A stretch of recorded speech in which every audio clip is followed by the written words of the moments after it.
History programmer for this year's festival. Thank you again for coming out for our morning Meet With session. Our thanks again to the OMDC for their continued support of this series. And we have one more session in our Meet With tomorrow morning, and it's all about music. But today, of course, it's all about words, and we're really excited to have this year's Screenwriters session. It's been a fabulous pleasure to work with Franklin Leonard. I'd like to introduce you all to our moderator. He is the creator of Blacklist, on so many lists as well, and is the Vice President of Creative Affairs of Overbrook Entertainment. So I'll throw over to Franklin to lead today's session. Thank you, Sarah. Let me also just start off very quickly by thanking Sarah and the rest of the staff of the Toronto Film Festival, and also all the volunteers without whom I'm sure none of us would be where we are in so many ways. But I'm not the reason you guys are here. This is the reason why you're here. So let me jump in very quickly and introduce the writers that I'm honored and we're all have the pleasure to be joined by today. On my far right, the screenwriter of 50/50, Will Reiser. Screenwriter of Keyhole, George Tolles. The writer-director of Burning Man, Jonathan Teplitsky. The writer-director of Beauty, Oliver Hermanis. And the writer-director of Sleeping Beauty. And the author of The Hunter, upon which another film in the festival is based, Julia Lee. Please give them a warm round of applause as a matter of welcome.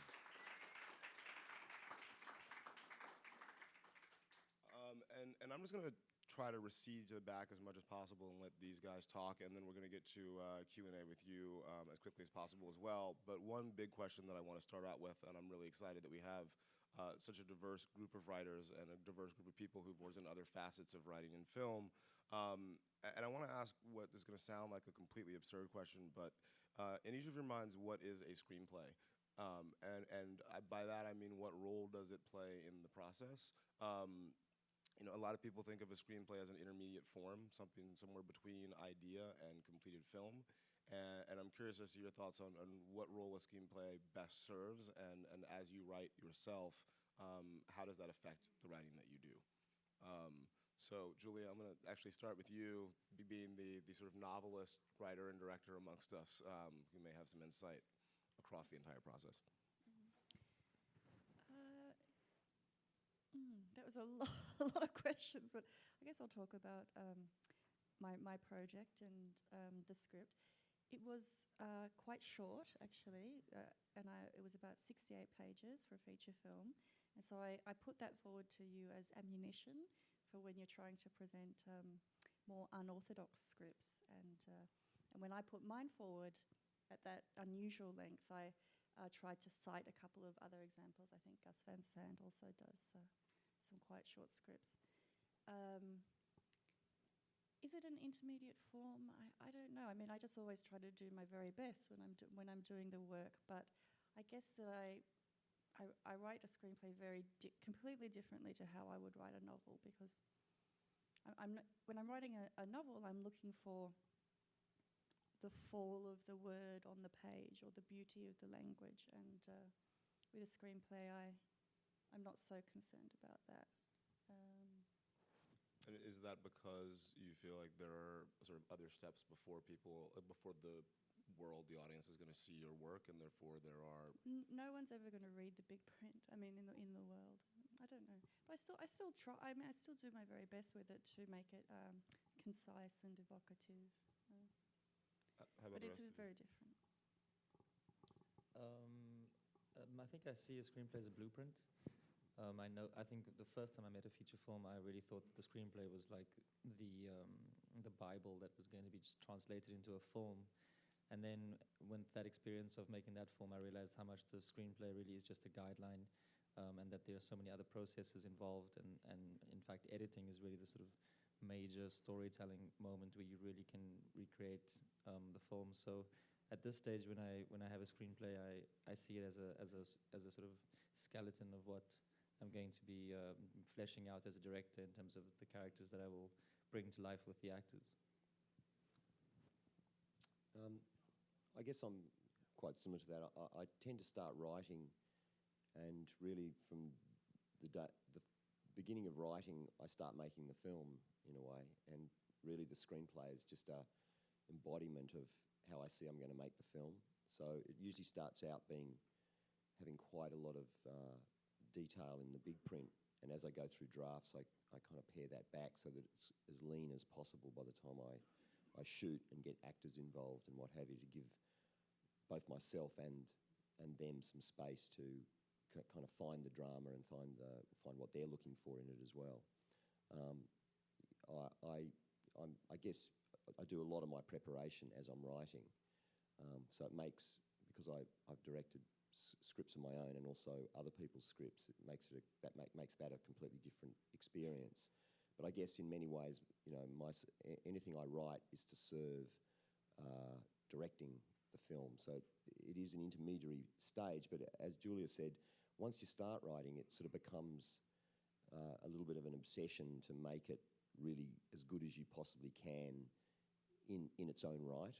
And I kind of don't look forward to sitting down to writing, but then as I get going and get into some kind of rhythm and some kind of routine, it becomes a pleasure in its own right. And I also think it is by far and away the hardest part of the process of making a film, I think. And George and Will, I mean, you both wrote for other directors, or wrote and another director then directed the screenplay. How do you guys feel about that? Well, I've been working with Guy Madden since the beginning, so it's a case of getting to know one director better and better, perhaps too well. I think his family mythology is better known to me than my own.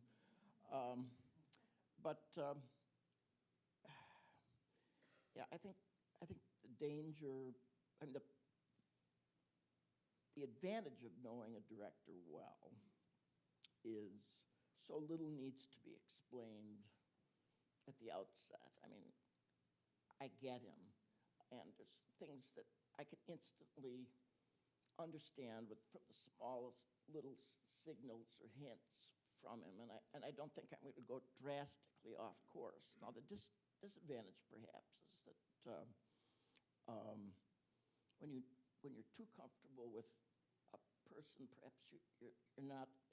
There's not enough of a good fight, and I think a lot of filmmaking is about productive contention. I mean, rather than settling in together.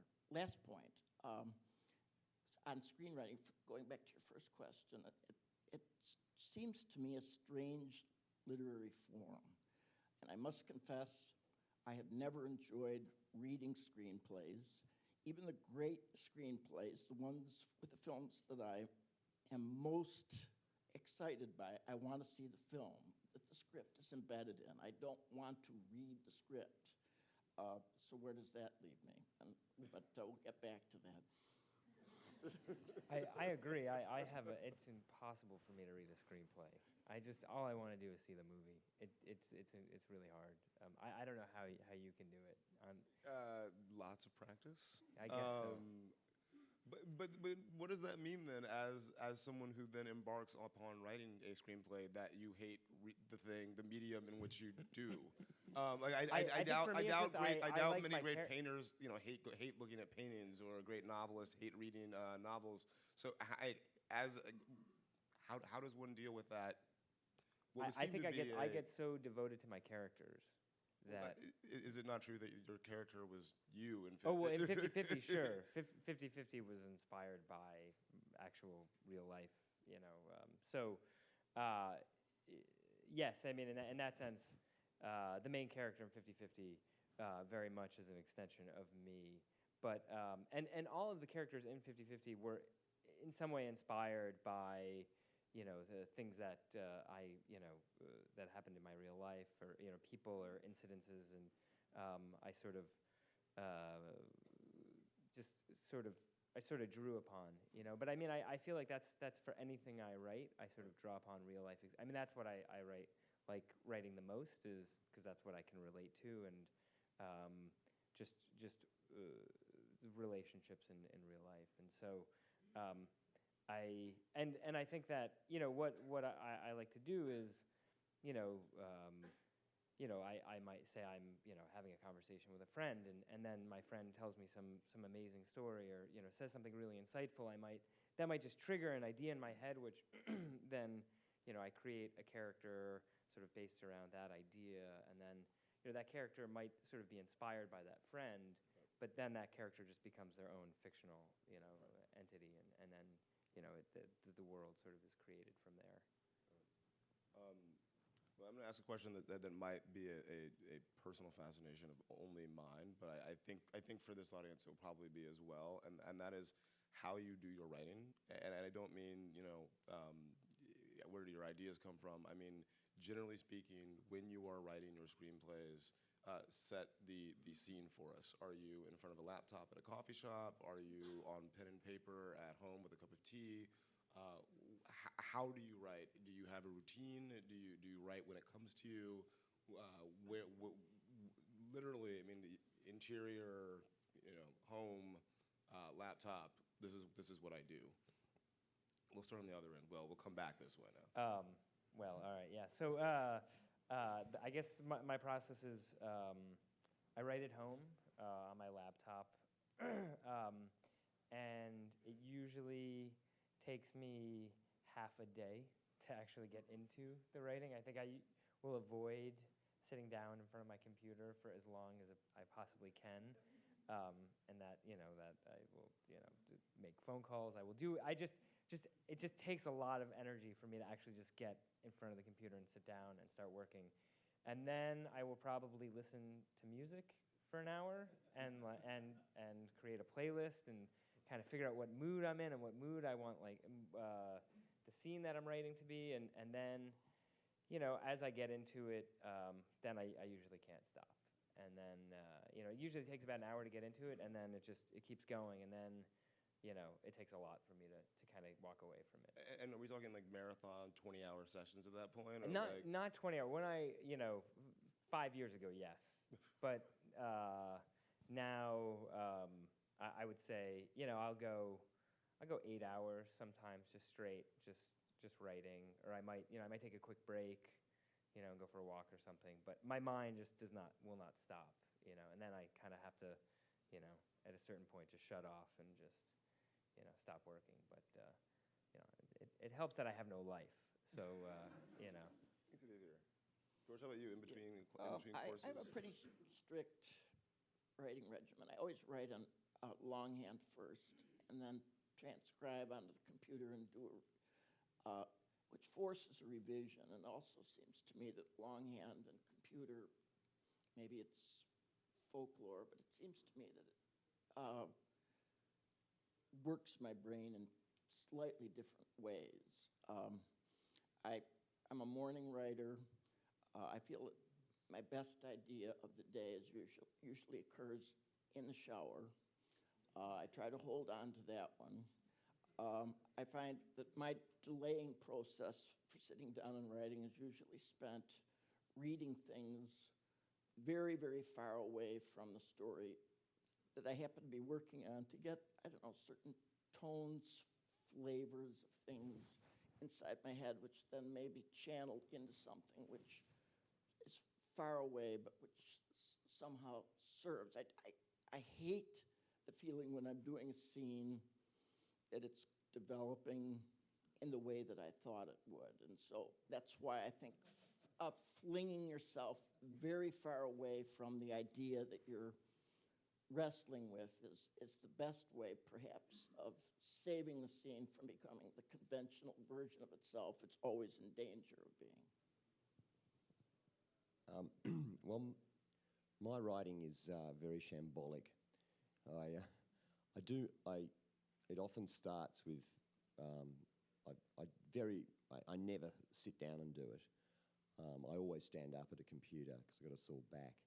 So often there's a lot of pacing. I do a lot of walking around, because anything I write is the idea is for me to direct it. Often I'll be, as I said before, making the film in my head, and so I'll go for a walk or do something and allow the ideas to sort of, in a sense, germinate as I'm daydreaming really about a scene or a sequence or something, and then quickly try to write down what's going on in my head, which is always, you know, if I can just grab that moment, then I know I've got something quite good to work on.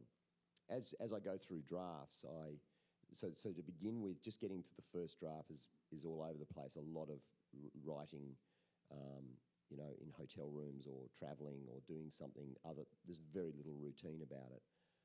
Certainly, as I go through drafts, it becomes more routine. So it's a bit more standing up at the computer for, you know, quite long stretches, going through scenes time and time again, just trying to hone exactly the nuances that I want on the page.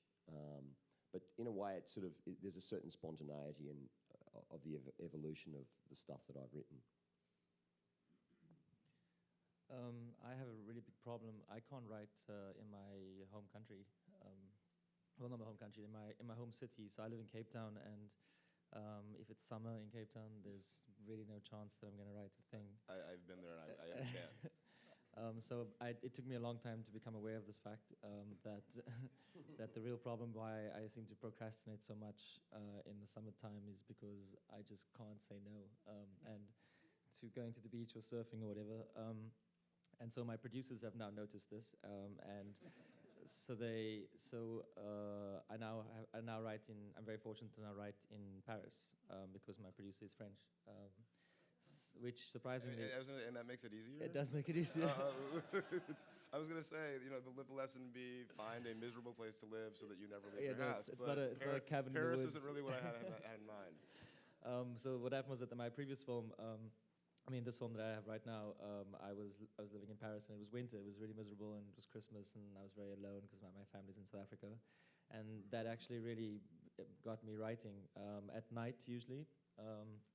And it's also it's the same thing for me when I'm still creating the sort of idea in my head or trying to decide on the story. It's very like erratic, and I think about it in metro stations and in hotel rooms when I'm traveling. And then once I feel like I really know what the sort of ABC is going to be, I start writing. But it can definitely not be in Cape Town.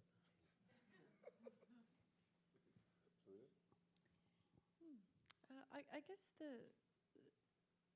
the most important thing is why begin a particular project? Why begin to actually commit yourself to completing the particular story?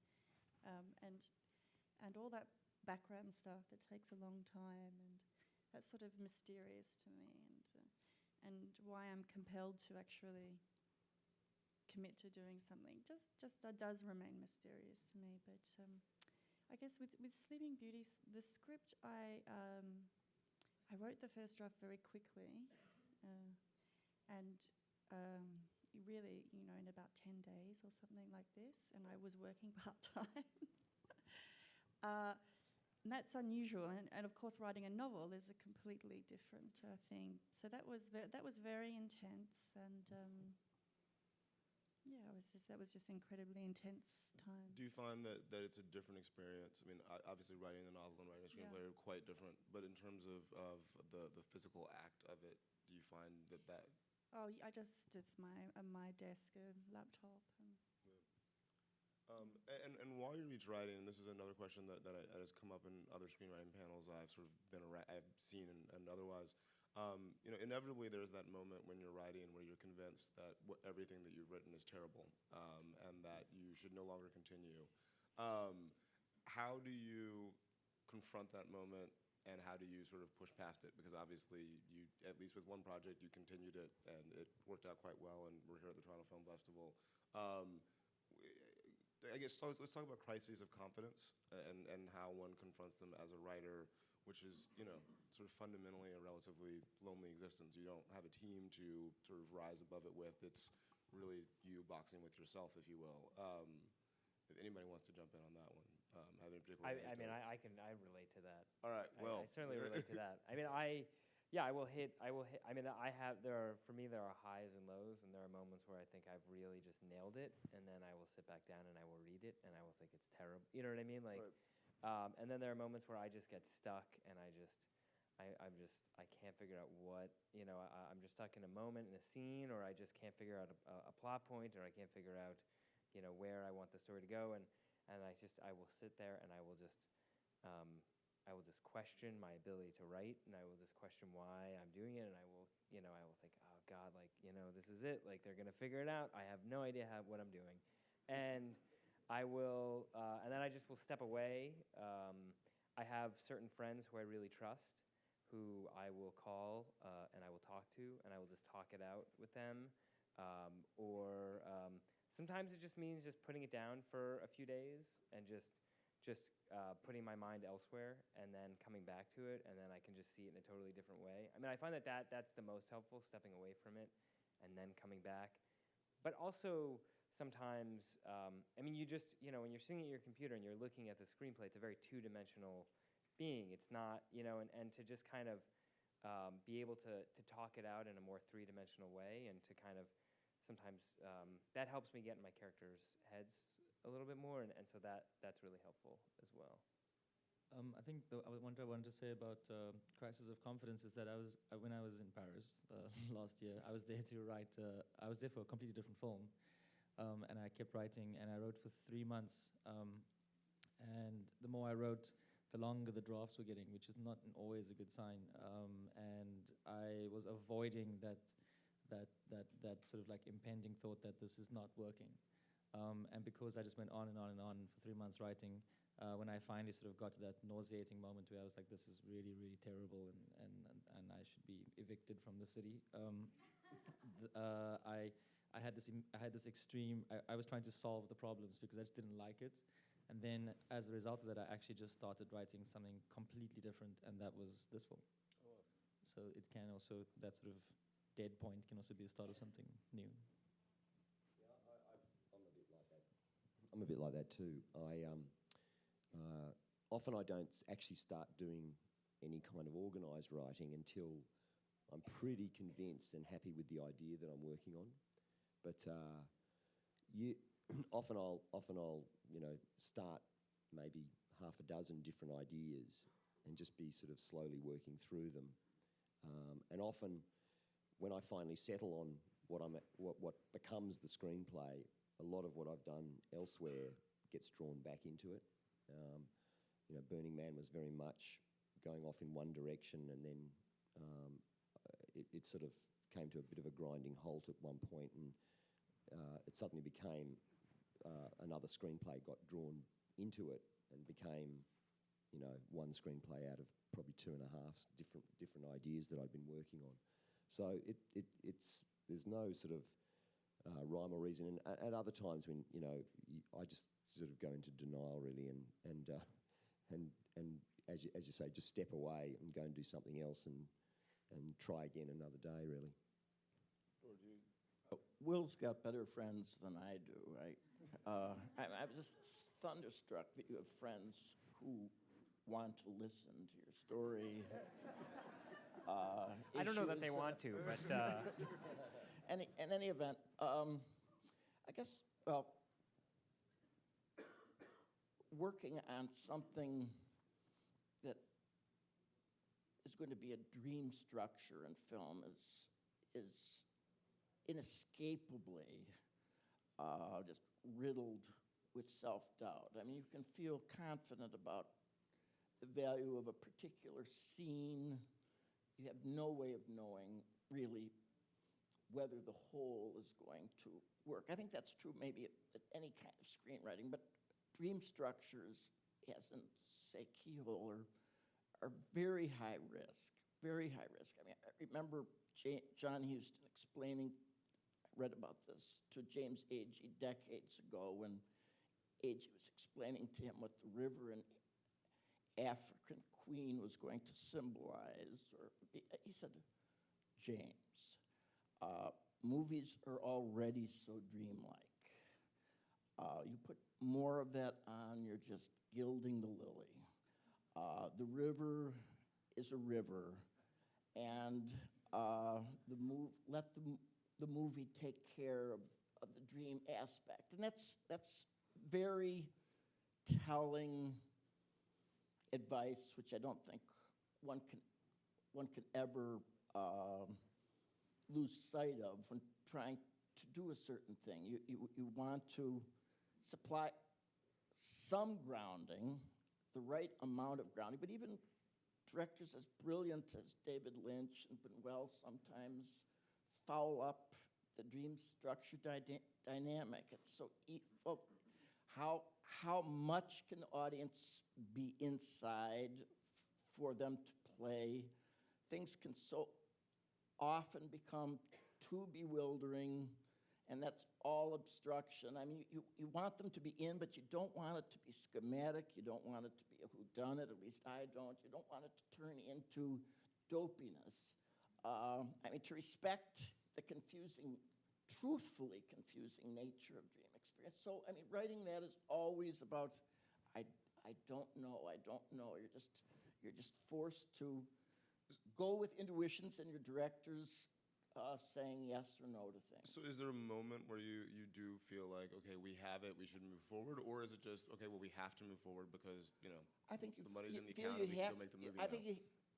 think, well, interestingly, with Guy, I mean, I think my job is to supply or to helpfully solidify structure or potential structure to a certain degree, but and very few people, I'm sure, would think of structure in relation to Guy, first off at all. But I think what Guy sees, my job is to create a structure which he can work against, rather than, and so I'm saying more, he's saying less. And I mean, but having that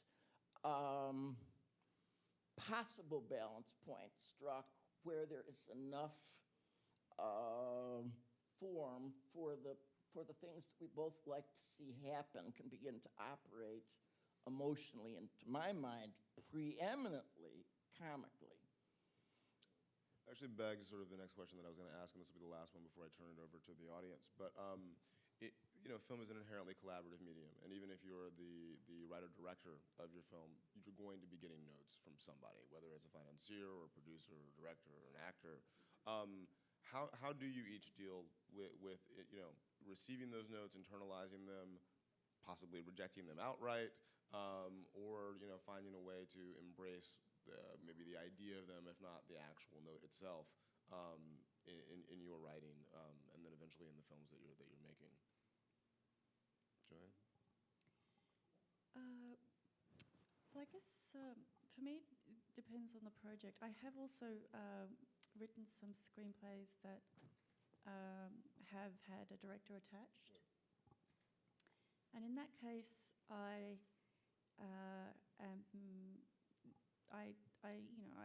take the notes. I mean, no problem. But with Sleeping Beauty, I developed the script myself as a screenwriter, and I'm really glad I did that. So I did the draft quickly, but then, of course, I took some time. I showed it to some trusted friends. I got that kind of feedback. They were friends who, loved the same kind of cinema that I loved, and a few people in the film industry that I knew. And then I had a process of trying to find a producer, and I probably saw at least a dozen producers who said no, and they said no for a range of reasons. Some were like, no way. Yeah, no, I feel like at this point, for those of you who don't know the subject matter of Julia's film, is there a long line that we can give Julia to explain? Oh, a young woman takes a job as a Sleeping Beauty. We won't spoil. All right. Fair enough. It's difficult material. Yeah. Can we say that? Yeah. And so some were like, no way. Some were, this is a great premise. This could be amazing. We'd love to do this with you. But it's missing a third act, or, this kind of thing. And so I waited till I found somebody who recognized the script for what it was, and then agreed to do the film with that person. Not to say that we didn't make small changes to the script as it went along in production to work with the exigencies of the particular production. But yes, so with that material, I was very protective of it, actually. Yeah. Yes, and people weren't accustomed to that. Yeah. And also the funding bodies and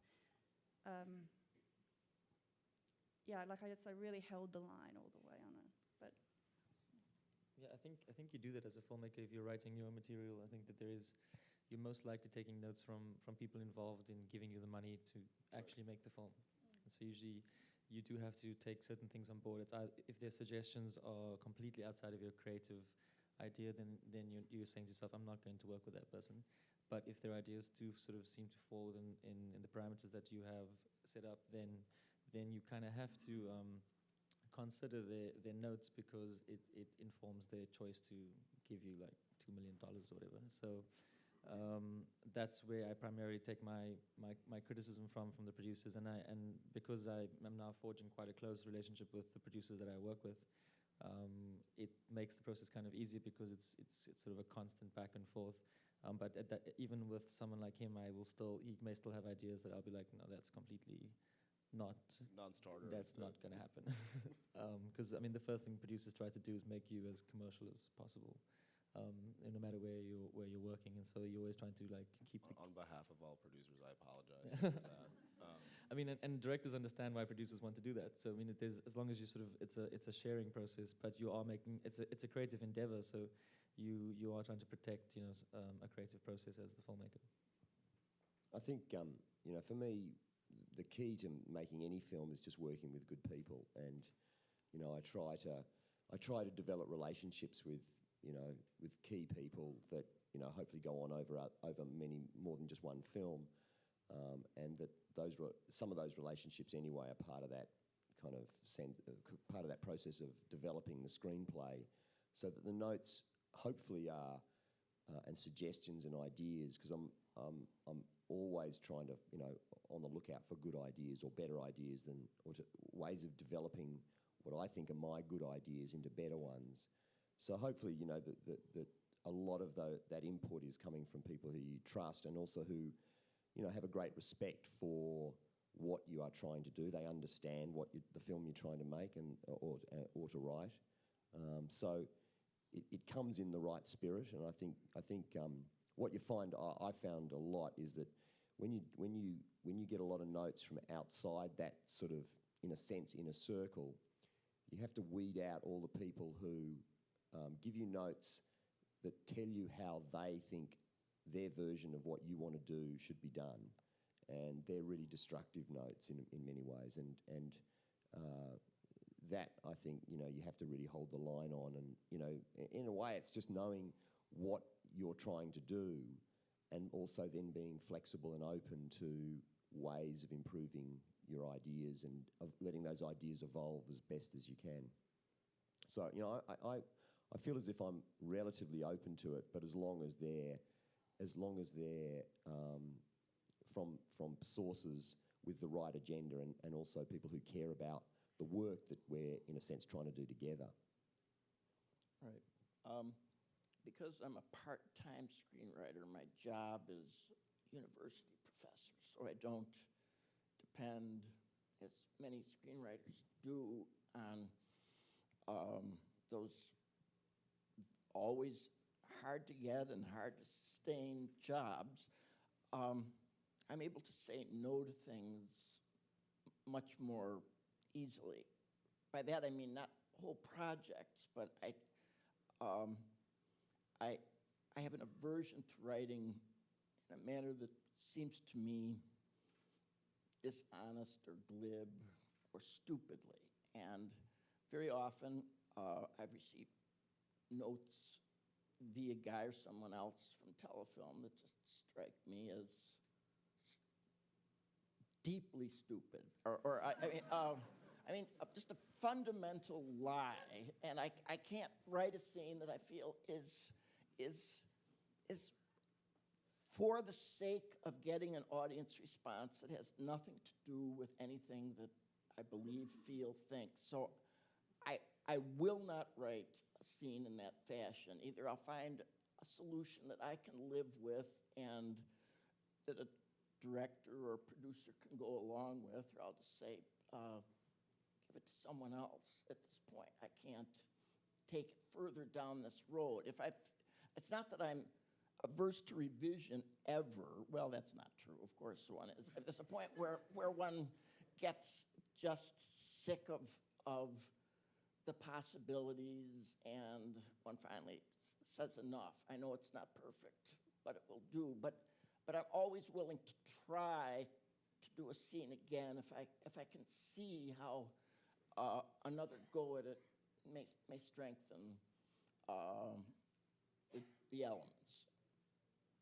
Yeah, I mean, I think that's a good point. I mean, I know that for, I've definitely received notes that I didn't agree with, but still tried them and written scenes, that ultimately didn't work. And I mean, sometimes they do work. Sometimes, you surprise yourself and you see, there is value in a note that you thought was not, was a stupid note, just by trying it. I mean, I definitely, I find that, I like getting notes. I mean, I feel like it's getting another person's perspective and point of view on a world that I'm so narrowly focused on, and I think that it can be really helpful. I think when I get notes that I don't agree with, I think it's also, I really like to have a dialogue about it to figure out, well, maybe I'm just not seeing something, and maybe I just need to kind of wrap my head around it a little bit more. But if I really don't agree, I mean, it also depends on the situation. Like with 50/50, that is a film that I made with some of my best friends and a director who I had an incredibly collaborative relationship with. So there was a constant dialogue. I never felt like I needed to write something because I was being told to. I felt like it was always we were always being faithful to the world, and that was really. That for me in my process in writing that movie, that was, all the way through the shooting of it, that was really necessary. And but when I am working on a project that is maybe I've just been hired by a studio to just do a rewrite, that studio and those producers, I mean, this is a project that they have hired me to write their project. And so I feel like I have, it's less important for me to make myself happy in that sense. I'm more concerned with making sure that they are happy with the product that I'm delivering them. And in that case, it's really very much more a job, whereas a movie like 50/50 and other movies that are much more personal to me, those are not a job. I mean, that for me is much more of an art, and that for me is much more of me, a form of expression. I think that is a great way to segue to a Q&A. There should be microphones. The microphone right there. Raise your hand. I'll right in the middle right there to start with. And we got a good amount of time, so we'll hopefully get to as many questions as possible. Keep your questions short, direct, and no follow-ups. I think that's how that works, right? No follow-ups. But go ahead. Peter Kennedy from Toronto. Two-part question. One. Sorry. Or never mind. Okay. It's about releasing your spec into the market. If you have advice on that, and has there been any development with the blacklist on unrepresented scripts? How you're dealing with those? You mentioned that at the Toronto Screen Conference. I'll answer questions about the blacklist afterwards. But the first question actually is an interesting one. I think of the five, well, actually both Julia and you, Will, I think can probably speak to this of sort of having a script that is circulating widely in Hollywood as a spec, and how that process goes. Well, I wrote a script that, from the beginning, my agent told me no one would want to buy. I mean, my movie is about the experience of having cancer. I mean, it's basically a meditation on cancer, and it's a very funny script. I mean, it's a dramatic comedy. And when I was first writing it, I was told no one wants to make a cancer comedy. And I mean, why would you? I mean, it sounds crazy. And so I wrote the spec, and it was circulated. I mean, it ended up on the blacklist. But no, I mean, people really liked it and people really appreciated it, but none of the major studios were. It was very much panned by the big studios, and that was actually okay with me because it was something that I sort of felt like I wanted to do on a more indie level, so there could be much more control, and it luckily fell into the hands of Mandate Studios, who have made they made Juno and they made a few other small but really good independent movies, and Nathan Kahane, the president, really connected with the script, and even though it was risky for him, he felt like there was a story there that he felt like should be told, and so I was very fortunate in that sense that there was a buyer, but it was not easy, and it also helped that I had Seth Rogen attached to it, I mean that made it doesn't hurt. That made it more commercial. So without Seth, I don't know if anybody would have actually wanted to take a risk on it. James Brooks, just very short, he described Always, Terms of Endearment, as a cancer comedy. He said people did not think of it that way, but virtually every scene in it was conceived with a comic structure. And he said the biggest laugh in the film was designed to be on the word cancer. Does that make sense to you? Yeah, no, and it's a great movie. Well, let's go here, and then we'll come back. No, up front.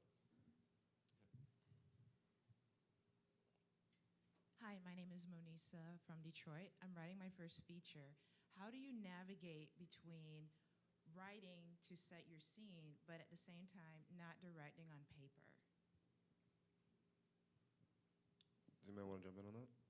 Yeah, there's a very fine rule you have to play with yourself where you say to yourself, I am now the writer and I'm not the director, and you write as a writer, and the purpose of that is to get other people to read your script and to really get a feeling of what the film is about, and then that's how you gauge if you really are being the writer, because it has to be a document that people can sort of non-directors can understand and feel that they get the full experience of what it's going to be like as a film. And then when you finish the writing process, you become the director, and then you have to ban yourself from not doing too many structural or major rewrites, but rather just reinterpreting what's already there as the director, as if someone else had written the script, and you wouldn't if I was working with another screenwriter, I wouldn't start rewriting that person's script. I would go to them. So you kind of have this internal sort of schizophrenic experience with yourself.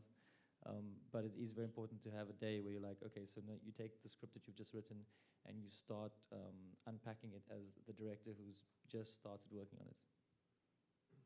Sadly, I don't follow that rule at all.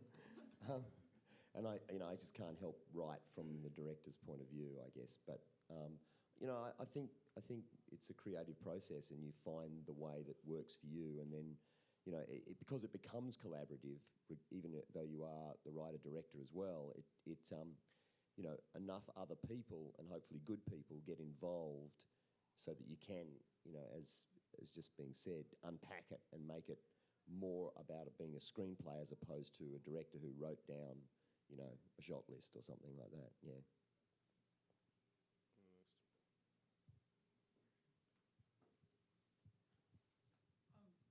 There's a movie shown here called A Dangerous Method about Freud and Jung, and one of the criticisms of it was that there was too much dialogue, which I thought was odd because the whole movie is about the talking method. And I was wondering, there's so much insistence on film as a visual medium, that do you feel that apart from indie films, because of economic exigencies, that you have a lot of talk, that the kind of witty and intelligent talk that you have in a Godard or a Mankiewicz or a Howard Hawks film is generally lacking in Hollywood, at least in Hollywood films today? I'd like to. Go ahead, yeah. Perhaps this answer is going to excite a little bit of disapproval. I think since the success of Titanic, I think the big lesson for producers of Titanic is that audiences don't give a shit about what people are saying in a film. I mean, that the language doesn't matter at all. And I think that there's been a thinning out of verbal richness for sure in the period, at least in mainstream films, since then. On the plus side, television writing is where all of the, most of the really smart language that you feel the absence of in mainstream movies is happening. And it's clearly an extraordinary period for writing and television. It's too bad that literate scripts are not more frequently encountered. It's odd to me that it's got to the stage where it's almost like that somehow they're two mutually exclusive things. I mean, just because it has a lot of dialogue doesn't mean it can't be visual and vice versa, you know. And, you know, a film like Sideways, for example, which is wall-to-wall dialogue, but engaging from beginning to end and visually engaging. And, you know, I mean, I think possibly there's just so... Our industry and everything that we do is so overanalyzed, and so many rules get applied to it that, from what I can see, get broken at every turn anyway. It's sort of strange that we even think about it as two separate things in a way. I think the hope is that movies like The Social Network and The King's Speech, which are obviously dialogue heavy by design, can begin to turn that tide. But I mean, as you might imagine, the assumption is, at least from the studio and producer's perspective, oftentimes, you know, with an eye towards commerciality, you do want to make sure the movie makes money. And hopefully, if audiences keep going to great films with great dialogue and that sort of rapier wit, we'll see more of them get made. There'll be certainly people less afraid to make them.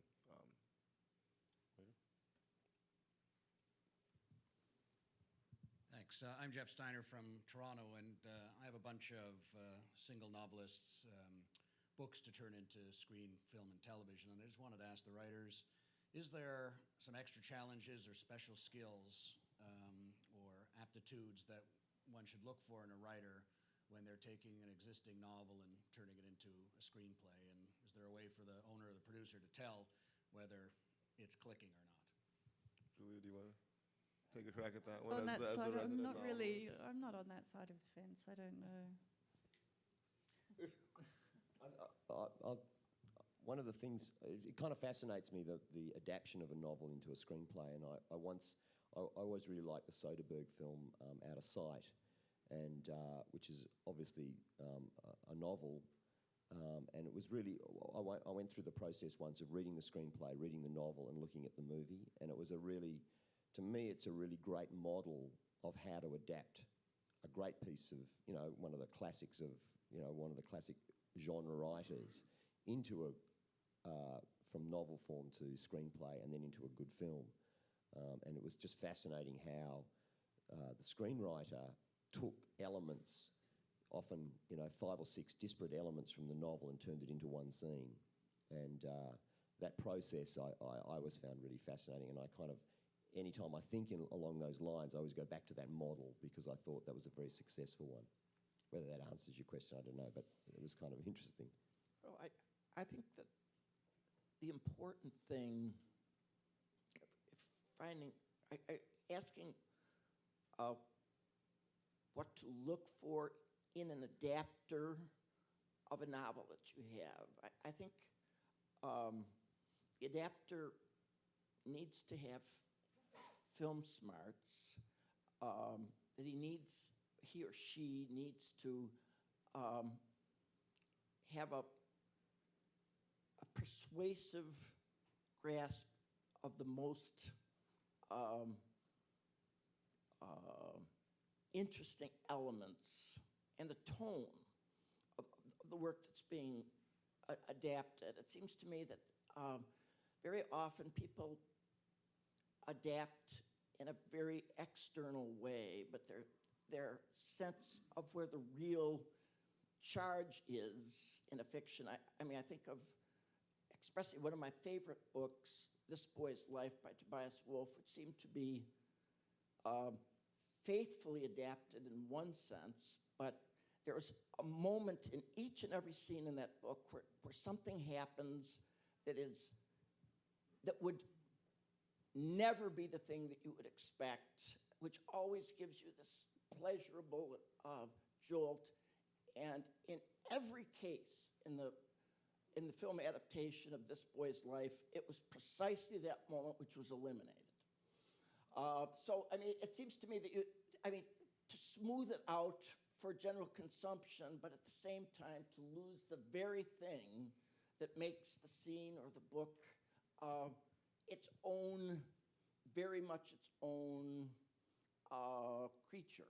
I mean, I think you can very easily have the broad picture but lose all the fine strokes. So find someone who's alive to the hidden magic of the book. Let's go to the back. We'll go there and then there. So.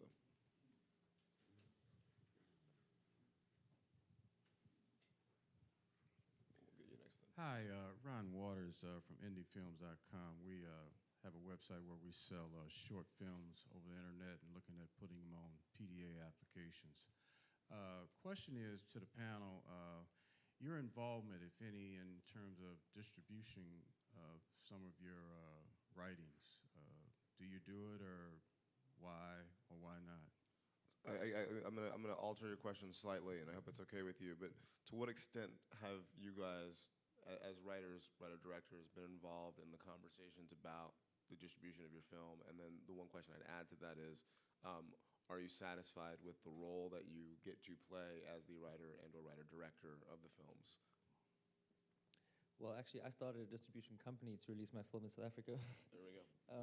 Because my previous film, I just felt that the distributor did not understand the film and sort of misrepresented it.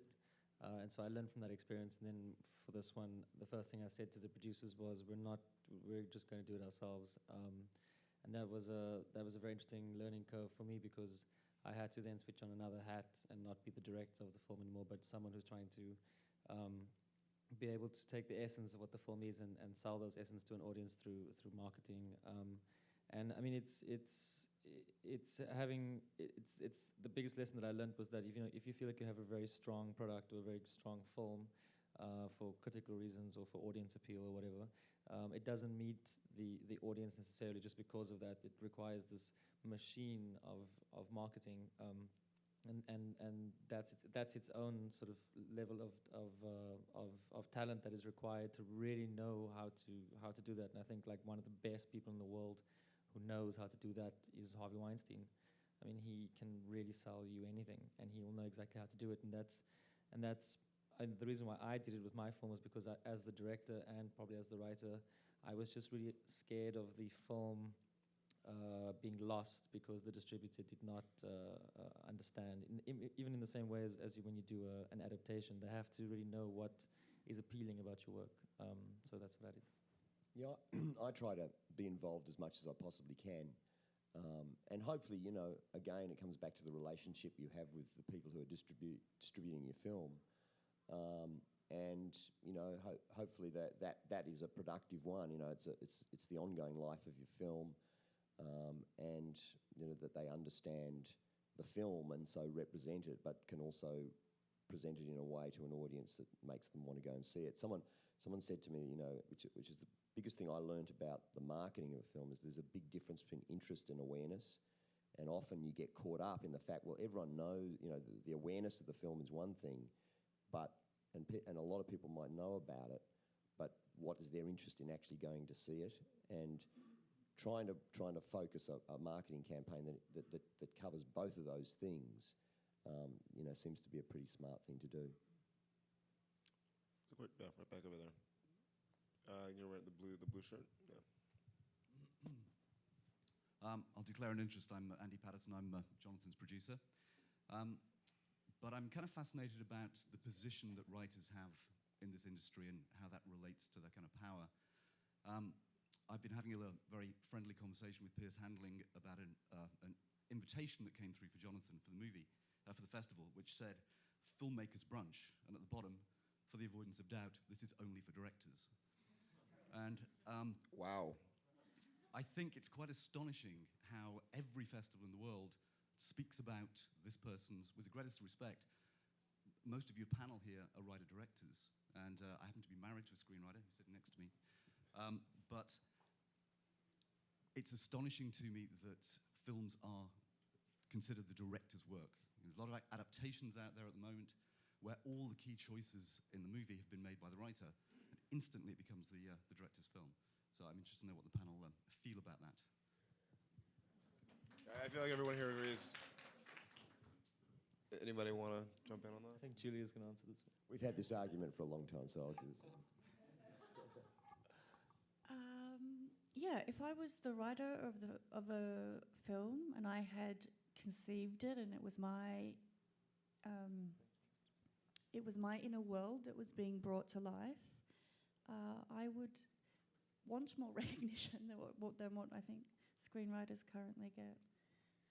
I think it's a festival thing. I mean, I think my producers are equally annoyed if you get into like a festival like the Cannes Film Festival, or even this film festival. The festival will fly the director only and put the director up, and so there is this idea of you being the author of the text, which is the film.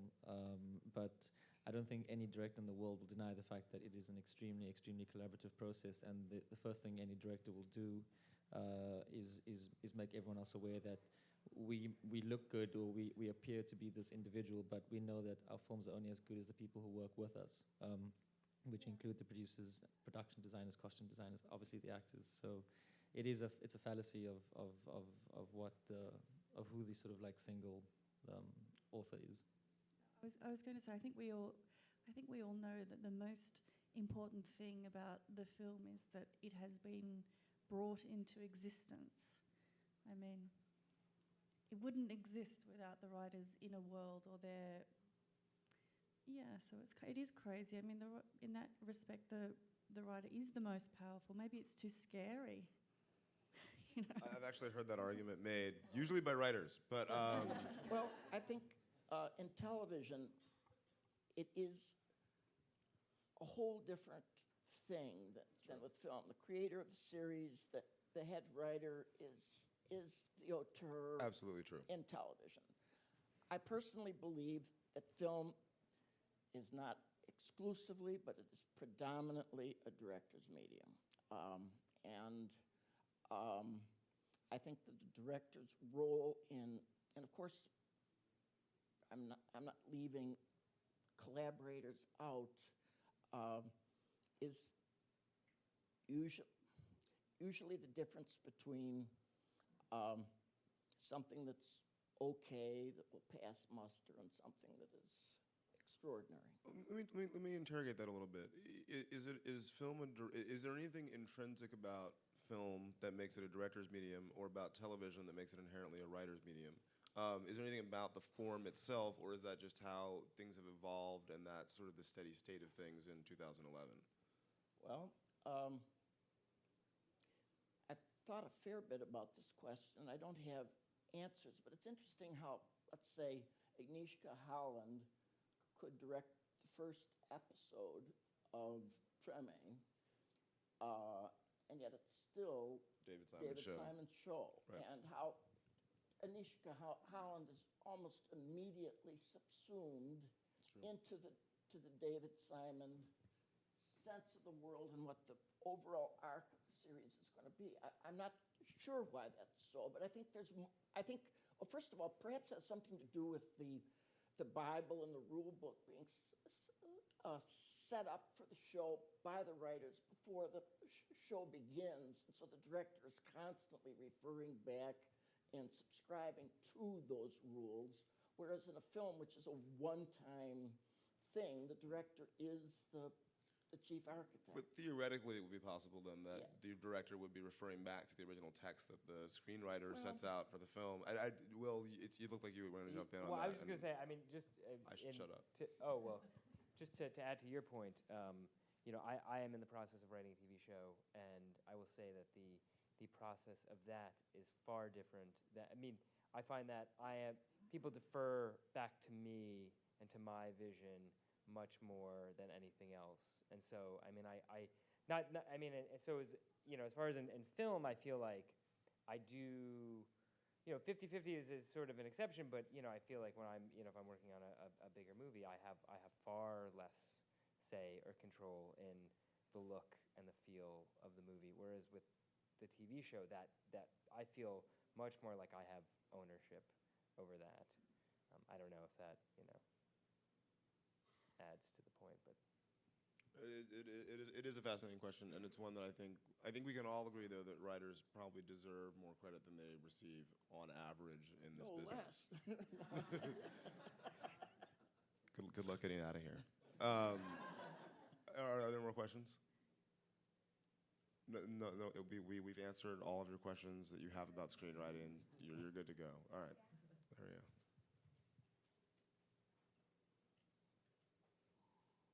Hi, I'm Mike from Toronto, and I just sort of had more of a kind of a personal question about the first time you finished your first script. Who did you bring that to read it for the first time, and has that changed over the course of your career?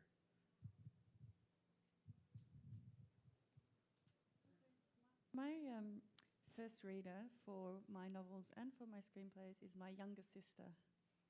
And poor girl, she's 8 years younger, so I was 20, writing my angst-ridden short story. She was 12.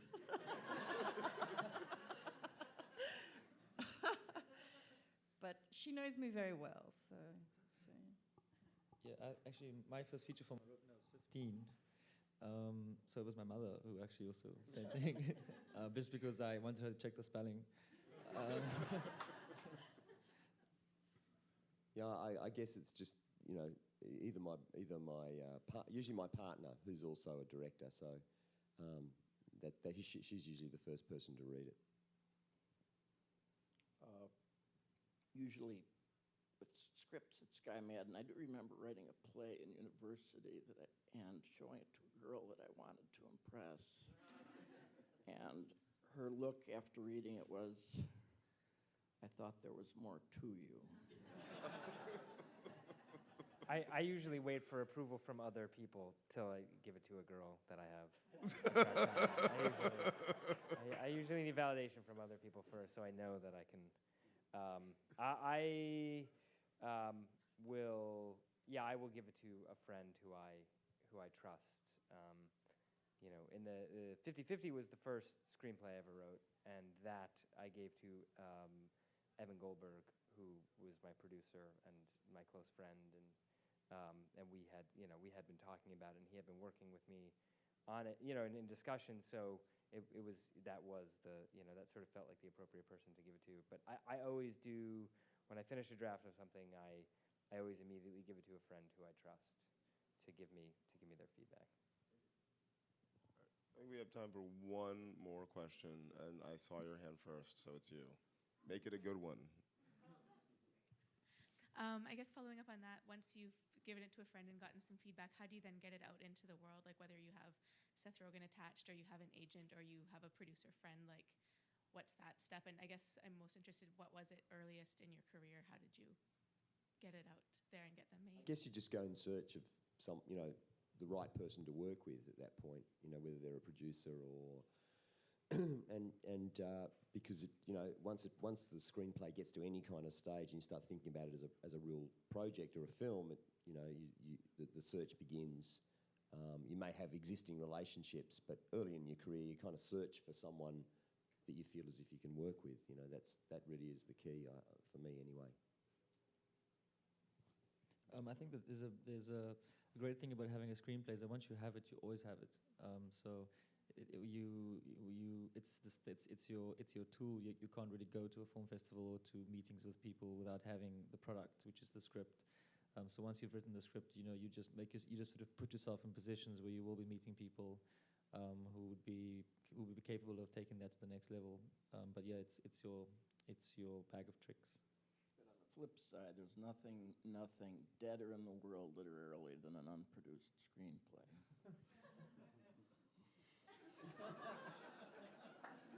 And with that, we close. Please give it up for the writers.